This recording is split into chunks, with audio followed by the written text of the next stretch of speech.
Nous sommes en ligne à présent avec Serge Mess, le PDG des taxis G7. Merci d'être en direct avec nous dans la newsroom. Tout d'abord, j'aimerais entendre votre commentaire sur les violences auxquelles nous avons assisté, notamment à Paris et en Île-de-France, aux abords des taxis. Violences commises par des chauffeurs de taxi. Il y a eu de véritables scènes d'émeutes dans la capitale. Votre réaction en tant que patron des taxis G7 ? Bonjour. Tout d'abord, je tiens à dire que je condamne sans réserve toutes les violences qui sont tout à fait inacceptables. On ne peut pas se faire justice soi-même. Et je condamne aussi bien les violences des taxis que les violences des VTC, où vous savez que selon les forces de police, c'est pas nous qui le disons, une centaine de jeunes des quartiers se sont infiltrés dans le mouvement des taxis à la porte-maillot. Il y a eu des VTC retournés, il y a eu des taxis retournés à Orly. Donc je pense que tous ces débordements qui sont le fait de minorités ou d'agitateurs externes doivent être condamnés sans aucune réserve. Condamnation des violences.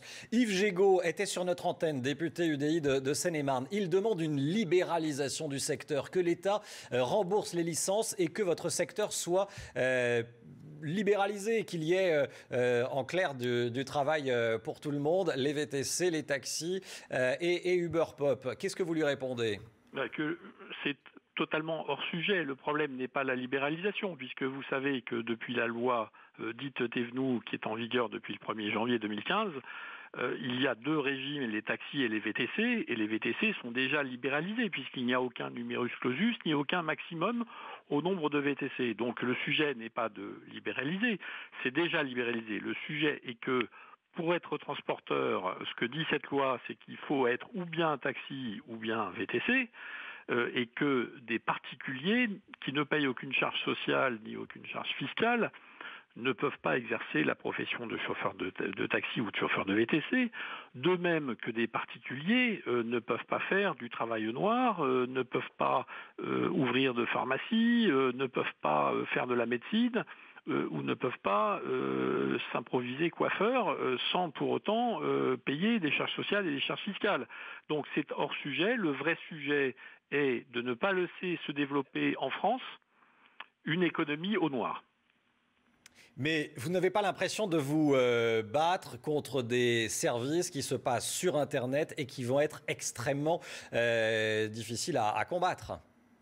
Écoutez, il y a un préjugé sans doute par rapport au taxi tel qu'il existait il y a une dizaine d'années, mais aujourd'hui le taxi est moderne, le taxi, comme vous le dites, est également sur le web, sur Internet et surtout sur les applications mobiles. Donc le taxi n'a rien à apprendre. Vous savez que chez Taxi G7, nous avons lancé notre application mobile dès 2008, avant même que Uber existe. Uber n'existait pas en 2008. Donc tout ce qui est web, tout ce qui est digital, tout ce qui est application mobile, tout ce qui est même partage, nous sommes les premiers à avoir fait du taxi partagé avec WeCab il y a 3 ans.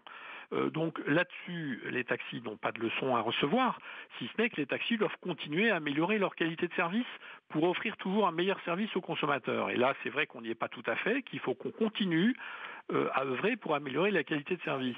Mais à côté de ça, c'est un vrai phénomène de société, pas seulement en France, mais dans le monde entier, puisque Uber a choisi la stratégie du hors-la-loi et donc a choisi de bafouer les lois dans tous les pays où ils exercent. Merci beaucoup Serge Mess d'avoir répondu à nos questions en direct.